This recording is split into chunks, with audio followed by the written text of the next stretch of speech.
What is up, guys? So this is another episode of the P2 podcast. I am with Paige today, and Paige is a coach for us. She just recently came on in, December, January, Paige? Yeah, basically January. Yeah, so for anybody who's been listening to the podcast, you would know Paige because she's been on 2 or 3 times at this point. But Paige is our head of nutrition. She is a RD, registered dietitian, and probably the most fun, important, cool part about Paige right now is that she is about to pop. So you might not go into labor while we're recording this podcast. There's like and the vibes. Yeah, there's a 50-50 shot right now that we have to get some really entertaining footage. So on that note, I'm going to pass it back to Paige. Paige, you can talk just a little bit about like where you're at right now, but I think that a lot of this conversation is probably going to be framed around like the pregnancy lens. Yeah, it's so specific and also just a very uniquely woman experience. Yeah, it's something that like I'm never going to be able to know other than just like coaching women from the periphery. So love to get some firsthand experience from you. Yeah, and also I don't really I talk about it. You guys obviously like on my story see that I'm pregnant and I post pictures and stuff, but it isn't something that, especially online, it's like my identity. So I actually really like talking about it, and especially at the stage that I'm in, literally 39 and a half weeks pregnant, I like want to talk about it all the time because it's like, does anybody care that I'm so uncomfortable about that baby? But just to give you more context in that part of my life, for those of you who don't know, this will be my third, 4th pregnancy, third full term, and I have 2 beautiful daughters. So my first pregnancy actually was coming out of a reverse from competition prep. So in 2019, I competed in the spring, 3 or 4 shows, got nationally qualified, and I was so gung-ho going to push for nationals, and pulled out of nationals for that fall, and started my reverse and got pregnant. It was like December that I had gotten pregnant. So all of 2020 was pregnant with my first, which is like an interesting thing because I think that happens a lot in at least our space, like just the juxtaposition of like competition prep to getting pregnant. But it was really cool that we wanted to start a family, and obviously it was planned, but still I didn't think it would happen so quickly. And I'm just glad that it happened during a reverse and not like literally out of prep. But yeah, so had my first in 2020, had my second in 2022. In between those, I had a miscarriage. So if I would have had that baby, they would have been 15 months apart. Right now, my 2 daughters are 21 months apart, so still not even 2 years apart. And this third will be another 21 months apart. So they're all going to be exactly spaced out that way, which is wild. And it's fun. So 3 girls. I only had a brother, which is hilarious. So when the girls are like fighting about sister stuff, I'm going to be like, you guys are going to have to figure this out because it's beyond me, but let's get it together. Yeah. So yeah, I'm due on Saturday with my third. But then also you almost went into labor, thought that you were potentially going into labor last night. Yeah, I was using my little app, timing my contractions, and 3 times it was like, you need to go to the hospital. And for those of you who don't know, you can time your contractions in an app, and hopefully you have a good support system with your doctor. My first midwife became a friend. So my first pregnancy, I was able to text her, which I know most people don't get. But at that time when I was having so many contractions, she was like, just take a shower, drink some water, change your position, see if it's real. And if the contractions go away, then it's like false labor, Braxton Hicks. And so I knew to do that. And unfortunately, because I'm ready to have this baby, the contractions went away. But it could have happened last night. So yeah, Bryce is right. We'll see what happens in the next 45 minutes. Well, on that note, so obviously, Paige, like I've known and heard your story, your experience with pregnancy, like quite a few times, just, obviously going through the last 3 months with you has been interesting in and of itself. But I think that it will be very useful for us to kind of just take a step back and maybe walk through just your experience with pregnancy, because yours is obviously going to be pretty unique from every other woman's experience who's going to be listening to this. But then also maybe from that point, we can start talking about just some general expectations that people should have around like the different trimesters and then also coming out postpartum, since that is, in my opinion, equally as important. in a lot of ways that are probably overlooked, just like a reverse diet is overlooked in prep. Right.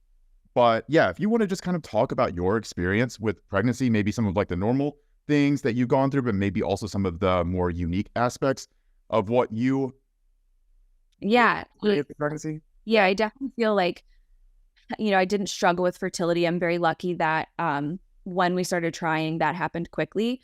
And I sometimes brush that under the rug. Like I don't have a place to talk about fertility. Like it wasn't difficult for me. I didn't have to do anything special. But what I will say about my experience specifically is that I do think I set myself up for for good fertility just from what I know and what I just already put in practice. And so, like I said, I wasn't coming from a place of under eating. And I think that that's a big thing, first and foremost, is that what we know outside, even outside of pregnancy, is that if we're under eating a lot in our body down regulates, and that includes hormones that literally like Yeah. ovulation requires, right? So like little things like I wasn't under eating, I wasn't under fueling, I was tracking macros. So my macros, like my protein was a particular amount. Like there were things that I was doing, fiber and water I was paying attention to. There were things that I was doing that was probably helping my fertility, regardless of if that was my thought process. So that's the first thing that I like to remind myself, is that when someone is lost, it's always good to find a good baseline, regardless of when you want to have kids. Because I have people who are like, I think I want to have kids next year. And I'm like, great. Like what we're doing right now is perfect, and it doesn't have to be super even like specific yet. So I got pregnant pretty quick, which was awesome. And one thing that some people know, but not everybody, is that my pregnancies have always been the opposite of what I've always heard, which is like lots of weight gain, lots of cravings. Like you feel like a different, like you're more concerned about the weight gain than anything. And my situation has been opposite. And a lot of people say, what a nice problem to have. And I understand why they're saying that. But at the same time, it was very extreme for me, where it's so funny that it's called morning sickness, because it's never in the morning. It's like, what a dumb name. But just pregnancy nausea is something that I experienced with my first Zoe the entire pregnancy. And it's a nausea that I almost wish had made me throw up for relief. And so just like wrapping your head around it, honestly, the best way that I could describe it is I felt hungover every day. The second I opened my eyes to the second I went to bed. So like just that like queasy things, don't like aversions, like, so my experience in that way is different, I think, from a lot of people, but also maybe not. So I do like to mention it, because if someone else out there also is losing their appetite during pregnancy, like it's just as important to acknowledge that like you can't just undereat. You have to also do things just like someone else who has tons of cravings would have to. So that's my experience. And actually, unfortunately, it's been every pregnancy. So that's something that I've had to navigate. And I think ignorance is bliss in a way, because I'm a dietitian, I know better and I can't just not eat, obviously. And so almost knowing what my body needs has been like a mental battle of like, God, like it's so bad to try to eat, but also I know better. And so that's hard. So anyways, yeah, my experience with eating and pregnancy has definitely not been craving focused. And I think that having that and knowing that the cravings are so common has helped me work with women, because I can see both sides of it. I feel like I heard you say something about this a while ago, but correct me if I'm wrong. In between your pregnancies, a lot of that, like the hunger cues still weren't normal. Yeah. Like you lost a lot of like the desire to eat certain foods even after the pregnancy. It didn't come back. Right. And I think I wonder if that's breastfeeding too, because when you think about 3 kids and a miscarriage in 4 years, like has my body really normalized? There's been 9 months out of the last 4 years that I haven't been pregnant or breastfeeding. So I'm hoping that that's why. And yeah, it is really interesting, but it speaks to your point, like just as important to monitor what happens after pregnancy, because things aren't normal. And actually it's so funny. We've been talking about sleep a lot on P2, and I feel like it always goes back to like getting enough sleep, and how funny that sleep is like so important. And no wonder moms have such a hard time after they have babies. Like no wonder postpartum depression is a thing on top of the hormones, but like sleep is like, it's like no wonder. But yeah, I think yes, for me, it hasn't normalized. So fingers crossed for when I'm done, like things go back to normal. Yeah. And I do want to just briefly highlight another point that you made. I think you alluded to it, but you didn't really come out and say it. But your physical appearance during pregnancy is what a lot of women would dream for. Like you carry your weight very, very, very well. At least from the outside looking in. Like obviously no one other than you and Brad and the girls are really knowing what's going on. But for everyone else, whenever we see like pictures of you at the gym, and whenever we see stuff that you post on social media, even the reel that you posted a couple of years ago that went ultra viral, you hold your weight very well whenever you're pregnant. And I know that previously we had talked about that, and we had talked about, you posting publicly on social media, and there was like a barrier to acknowledge and lean into the fact that you did look really good and you handled your pregnancy very well, because you understood that not every woman had that experience. And honestly, not a lot of women have that experience. And there is a lot of insecurity around pregnancy weight gain and just bloating and everything, that all the negative things that come with pregnancy that not a lot of women like to endure. I don't know if you want to expand on that a little bit, because I'm sure that you're not the only person who deals with that. Yeah. And I think, like, if anything, I'm on a podcast so you can get to know me. And so yes, so I don't lean into the way that I look, the way that maybe other people might, or I don't know even what I mean by that. But I am very, very grateful for how I look during pregnancy. And the reason I don't like use that to sell myself is because I feel that I do very little to look that way. So I think a lot of it is genetics. And there's a small guilt complex that if I were to just post how good I look and say, hire me for pregnancy coaching, it would be fake, because it's not like, yes, I do care about my health, but you guys, I don't train. I don't focus on cardio. Like I'm in survival mode during all of pregnancy, every pregnancy. So I do feel very lucky that paired with how good I do look, fine, right? It's a win. Sure, I'll check it off as a win, because I do think that mentally, if it were different, I might have a harder time with pregnancy, and I already have a hard time with pregnancy. So anyways, yeah, I don't talk about that. And I think the close people in my life, like you guys, at least make me feel good about the fact that I've probably set myself up for a little bit for looking the way that I do, in that I do know enough. And I think that does carry into my coaching, like a mindset and really what matters during pregnancy. And also, again, what to focus on that doesn't even need hyper focus, like just taking care of yourself and setting like your adult body up for the right place outside of even pregnancy. And I do think that I've done that. But yeah, I think there's good and bad to that, because like you said, I think part of it too is that I'm really good at like not focusing on the bad. And that's, I think I pride myself in that, because there's certainly things that like I don't need to post on social media. I'm not hiding it, but it's that I'm literally not even focusing on it. And there are certainly things that about my pregnancy that my body has absolutely changed. And so one thing too that I pay attention to in my coaching, especially with people who are wanting to get pregnant or who are pregnant, is what you focus on every day, because it certainly shouldn't be your body. But anyways, yeah, it's a weird thing for me, because I don't want to sell myself based on how I look, specifically because how I look is not the goal. I mean, and yes, it's the goal. I understand, like, your body not changing as much as possible it's like something we all want, but it should not be, you should not hire me to look like me, just like in any situation. So Yeah, no, that's actually a really great point. And that's something that I have to really hammer home to a lot of the women that I work with who are pregnant, is the goal is no longer the same as it was before you got pregnant. Like, everything has to change. And the way that we approach this has to change. Your mindset around training and nutrition and just health in general has to change, because everything inside of you is changing. And it's not just you that you're thinking about. So now, like what you said, you're in survival mode. You're also in like risk aversion mode too. yeah.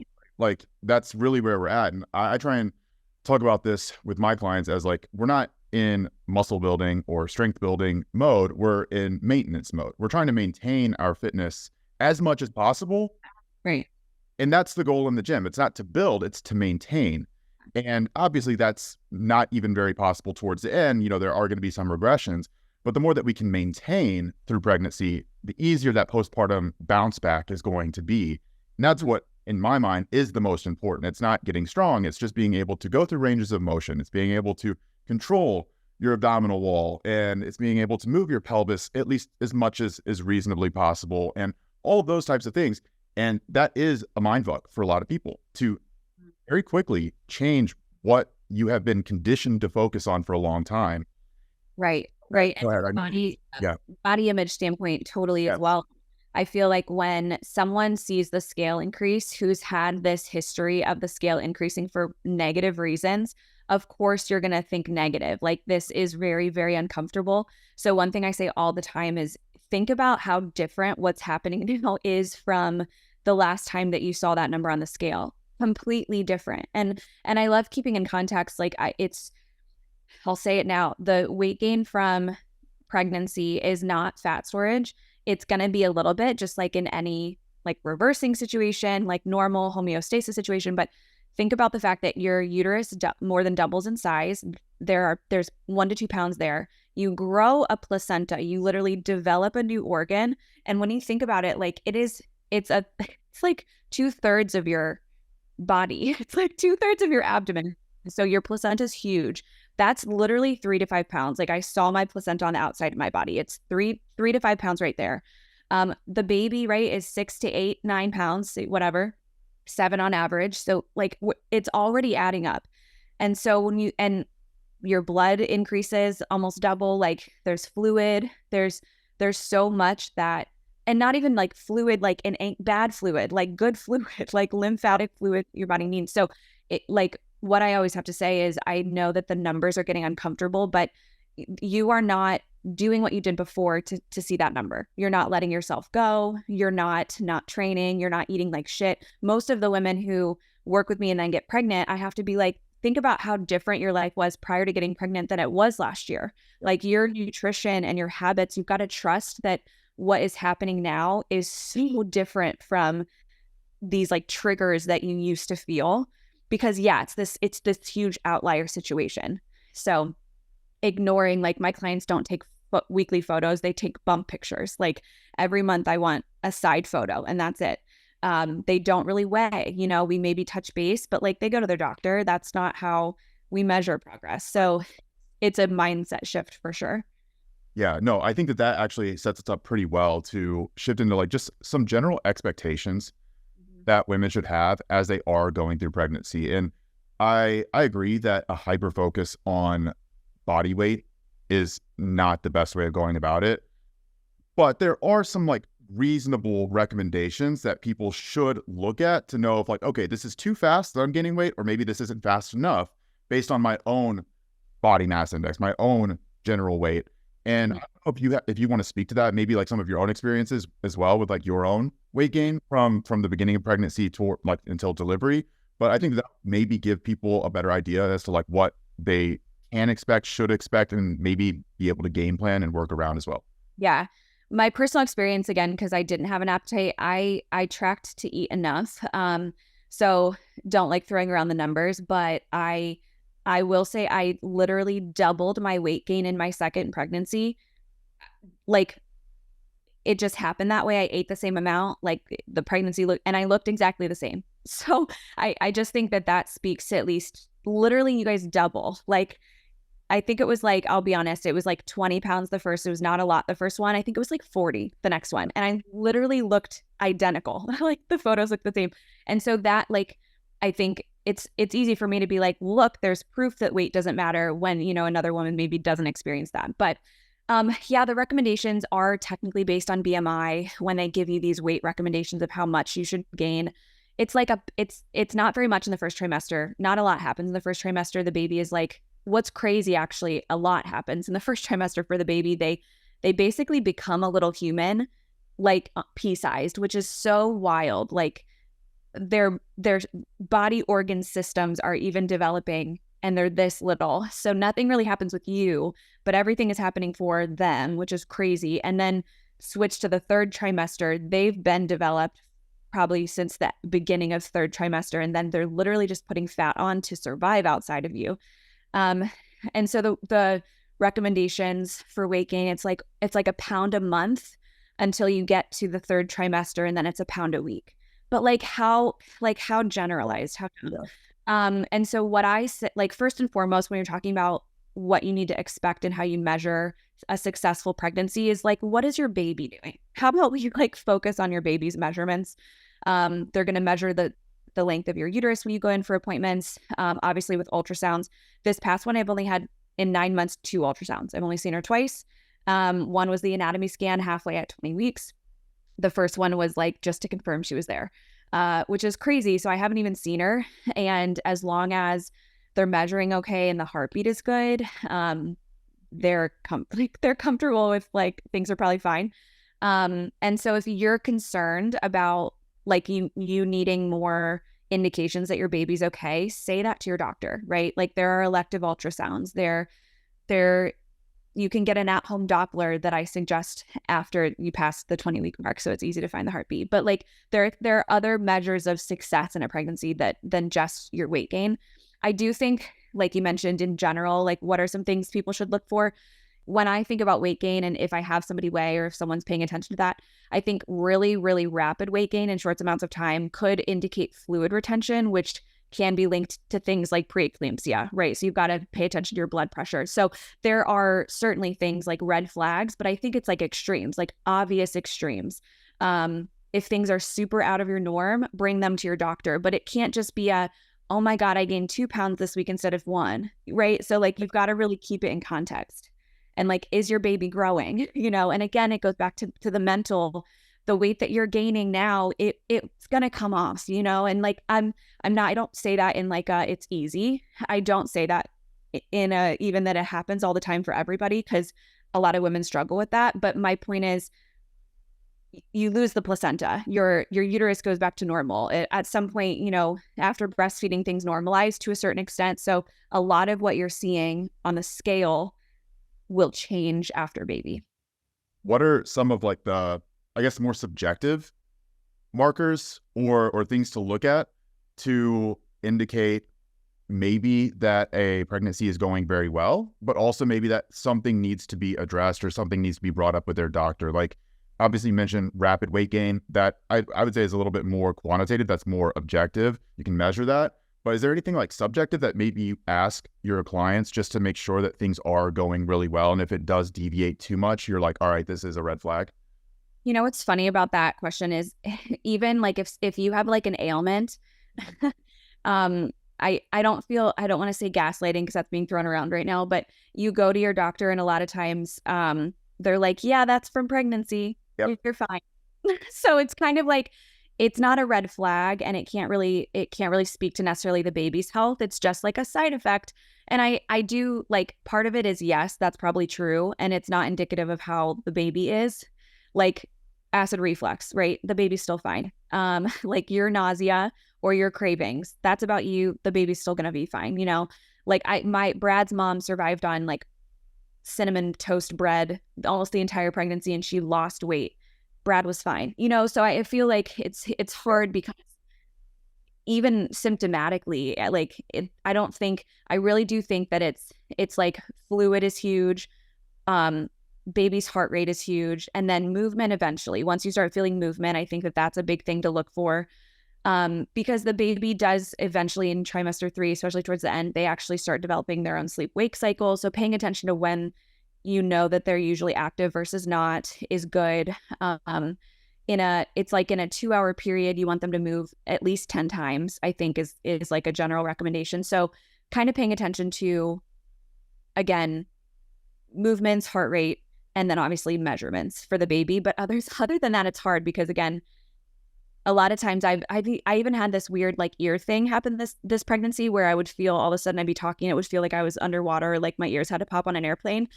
And I went in and I was like, isn't that weird? And they're like, it's probably just the pregnancy. Let's hope, so it's, I think we could dive into the research of all of the things and like what that might mean. But when you think about how crazy pregnancy is, like even in that way that you're like, there's like some expansion, there's like a pressure, there's like fluid, it's hard. Yeah, no, I think that a really great place to just like summarize a lot of what we're talking about is just like pregnancy, it just throws a wrench into your entire body. Like everything that you're accustomed to has the potential to change.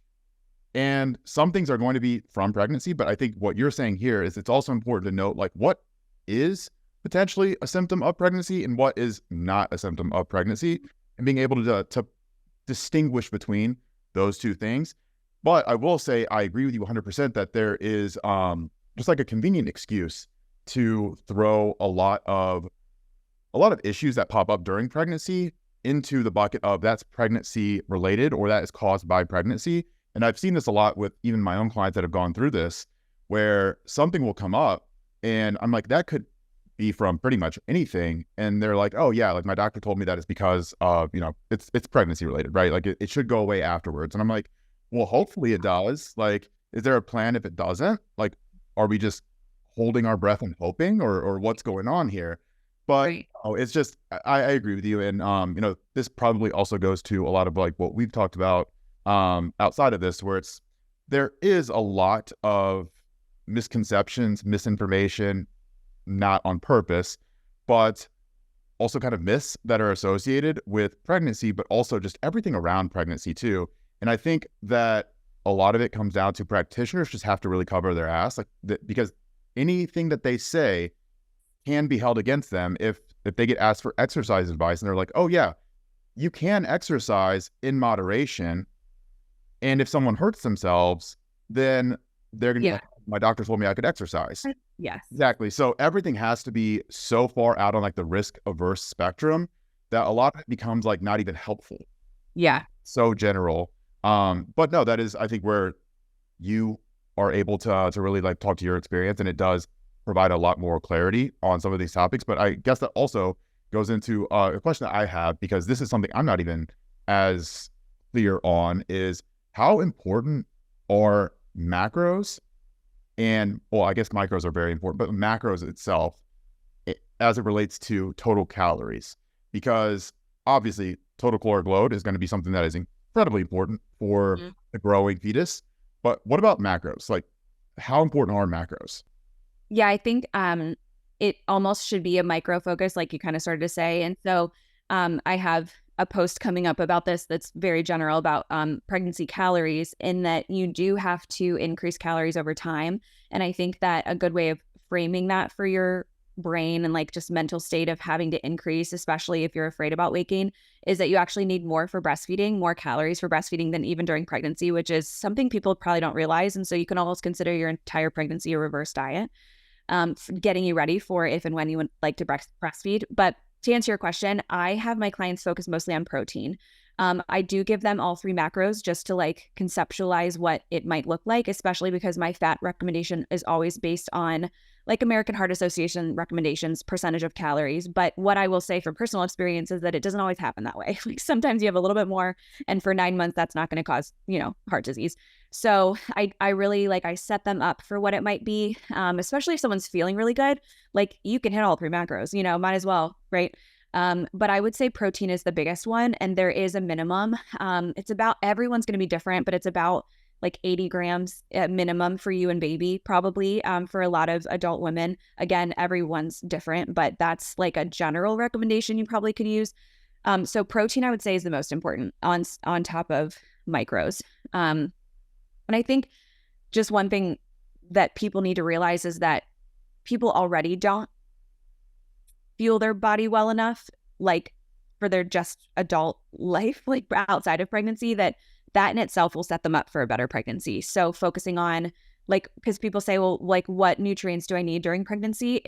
First of all, everything that you need normally. Let's start there, and I think that is so overlooked. It's not just about the folate. It's not just about the choline. There are certain things that, yes, you need for fetal development, but when you look at the other recommendations, like B vitamins and your fat soluble vitamins, ones that act as antioxidants, ADEK, D is huge, iron is huge. They double during pregnancy, your needs there.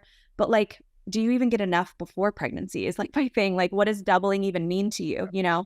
And so I think just setting yourself up for, like, that's why I love Chronometer so much. And I talk about it all the time, is like, it's a free app that literally gives you your baseline as an adult human because it uses your stats, and start there, you know, and then prenatals, that's a whole other topic of like finding a good one, but we'll save the time. Prenatals can cover a lot of bases in terms of, as long as you're like, are you good covering yourself? And then what extras does the baby need? No, yeah. And I just want to briefly expand on one point that you made a second ago, which was, I don't know, I think you said it was Brad's mom ate like what'd you say, like Cinnamon Toast Crunch the entire time? No, cinnamon, like cinnamon sugar, like toast. So like, Oh, okay. butter, cinnamon. Yeah. So yeah, whenever you said that, my brain immediately went to, okay, like obviously a lot of women have cravings, and that is something we talked about, not really your issue that you run into, but it is a very prevalent issue. And circling this back around to the macro conversation, I wonder how big of an issue it would be for someone to consume like a lot more junk food during pregnancy than they normally would. Maybe even in lieu of protein or healthier fats. Like I don't know if you've ever experienced that with any of your clients, but in your mind, like how detrimental would something like that be? Yeah. So I'm trying to remember because I have 2 points here. So what I can say is, even though I didn't have cravings, sometimes me eating enough had to come from junk food. So it wasn't protein. My aversions were so bad, or my nausea was so bad, that it was Pop-Tarts, and it was 2 packs. Isabel, my second, I had a box of mac and cheese every day. Now that's not junk food bad, but it is, I promise you, every day just to get calories. Yeah. And so if someone is in my position, sometimes I'm like, get the calories because we don't get the luxury of taking 9 months off, right? Like we're still we're doing what we always do. We still have our full-time jobs and our families and our whatever we do. So we have to take care of ourselves too. And I do think calories is a big part of that. So part of me, I think it's like, that's a cool part about working with a client, is like, well, how do you really feel? Like, what do I know about you? What foods actually are you consuming? So like, can you have Taco Bell every day? Probably. But it goes to my second point, is what else are you doing to like make sure your body can quote unquote handle the Taco Bell every day? And also takes me back to our other conversation about like symptoms that you feel and how a practitioner is just going to be like, that's pregnancy. Well, yes, but also there are things that you can just do for acid reflux outside of pregnancy, right? There are things that you can do for headaches and migraines outside of pregnancy. So there are things that, yes, sometimes the pregnancy is going to make it worse, but like, are you drinking enough water?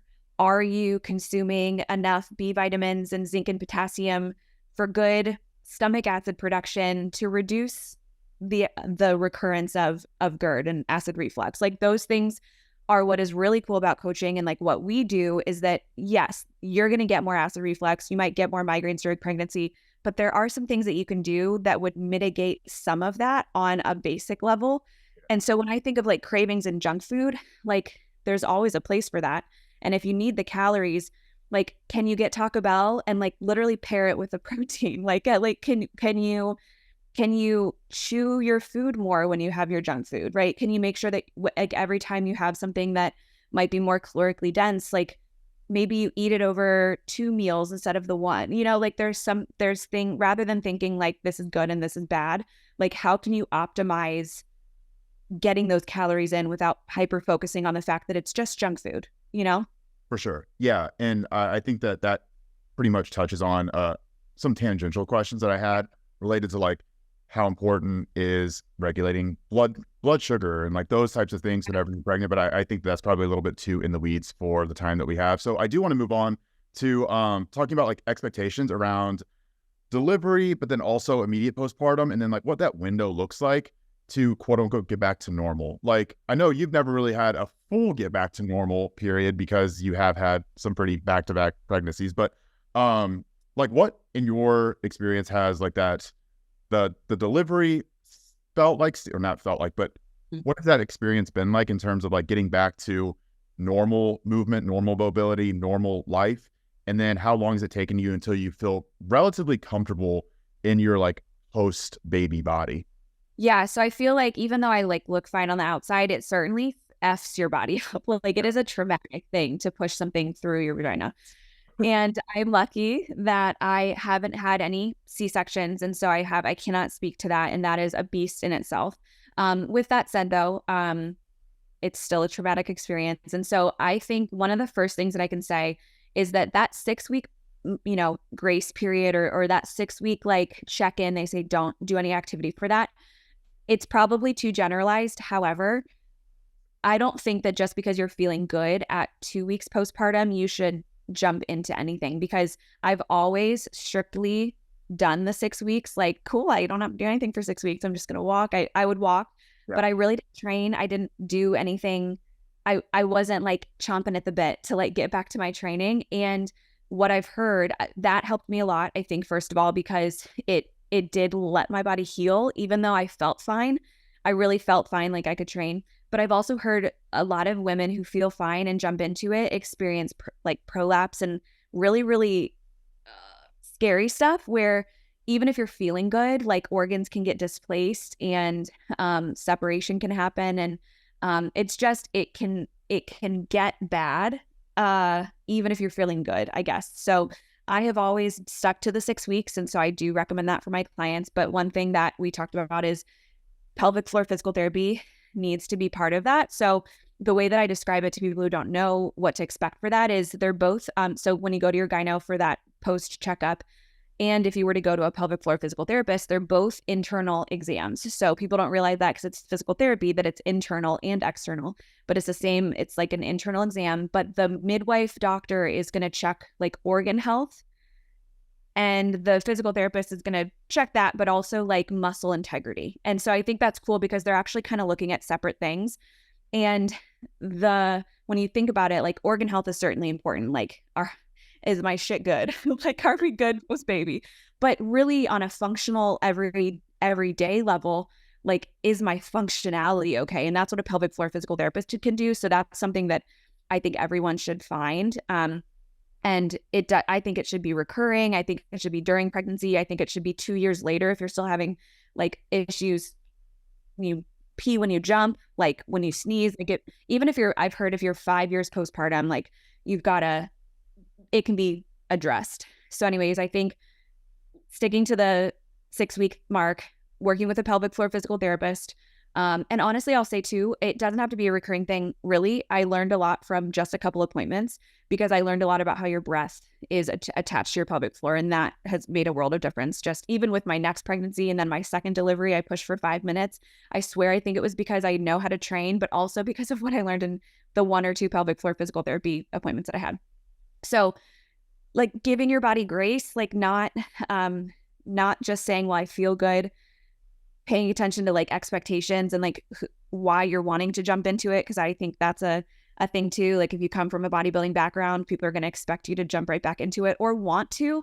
That's something I had to overcome. Like I literally got pregnant in a reverse and I was like, should I like be the bodybuilder pregnant person? And like, as soon as I let go of that, like not only was I so much happier, but also like my body was better off for it.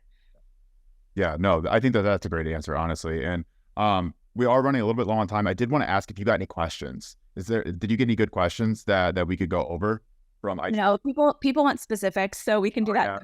Yeah. Posts for the P2 page. They do ask about exercises, but maybe you can talk about what you have available because Yeah. So I've written a pretty extensive article about this.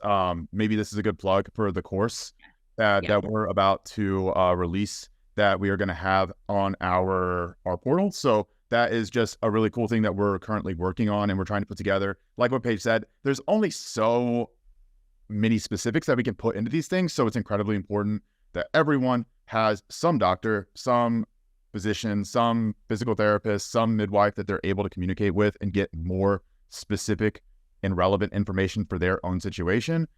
But like what you said also about like the pelvic floor work, sometimes just the understanding of how these things work and the awareness of it will get you like 90% of the way there to be able to do it on your own, to where like it's not even a question anymore, because then you don't have to worry so much about the really granular stuff. You can just focus on the 90% and not have to have anxieties about all of like the minutia.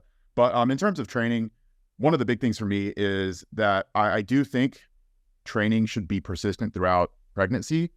I think that obviously everyone who starts pregnancy in a good place with their fitness is going to do much better at retaining that all the way through, because you and I just talked about this before we started recording, but building through pregnancy is possible at the very beginning, but still like your mindset has to change. It has to change from adding muscle, adding strength, being better to maintenance, really. Like you're just trying to maintain your fitness levels and you're trying to get all the way through healthy. That's the primary goal. So anyone who can go into pregnancy at a higher baseline is going to be better off at the end, almost universally. If you go in detrained or not having trained, it's going to be very tough. It's going to be very, very tough to get to a position where your body is in a reasonably trained and a reasonably trained state, but also at a high enough level of fitness to where it's going to matter a lot on the other end. But you should still do it. You should still do it. Even something as simple as, walking for, X amount of steps per day is incredibly healthy, but also helpful for maintaining that fitness. Maybe up until the point where walking becomes very problematic with just, third trimester problem. And I just want to reiterate that because I have a lot of women too that I feel like feel shame around not being able to train like they used to. You guys, all 3 pregnancies, some of my pregnancies I can count on 2 hands how many times I trained in 9 months. So we're not saying like balls to the walls 4 days a week. We're not even saying weekly. And also like that's what's kind of nice about a coach is like talk through what you're able to do and what like your mental state is capable of and what was your starting point, which is Bryce's point. Yeah, for sure. And yeah, I think the biggest thing for me with training is that there are a lot of misconceptions around intensity and like what training hard is meant to be. I think that you can train hard, but the definition of hard has to change. So a lot of people think of training hard as like training to failure whenever you're not pregnant, but training hard literally has to become subjective whenever you're pregnant, especially as you get into the 2nd and 3rd trimester. It's not a relation to failure. It's a measure of your effort. Does this feel hard? And if it's hard, then it's probably good enough, right? Like you don't need to go too far past that. Because if you start getting to the point of straining really hard, then it becomes a little bit precarious. Like you want to make sure that you're taking care of your body in ways that are, again, not really conducive towards building, conducive towards maintenance. And maintenance is very easy once you just get to a sufficient level of hard. So you break that threshold, you're good. But yeah, outside of that, I think that we could probably wrap this up because if we continue too much longer, I'm going to much more to say. Yeah. No, Paige, is there anything else that you want to end on? Just any final notes? No, I think we're going to have a couple pregnancy posts coming up. I'm going to talk about pregnancy calories, breastfeeding stuff. But if you guys want to know anything else, let me know. Beautiful. No, I think that's a good place to stop. So thank you so much, Paige. Make sure that you take care of yourself over the next week. Yeah, let's have a baby. And by the time this comes out, you will have had that baby. Definitely will. By the time this is live, you will have baby number 3. I love that. Yay. That's beautiful. All right. Thank you so much, Paige. And yeah, thank you everyone for listening.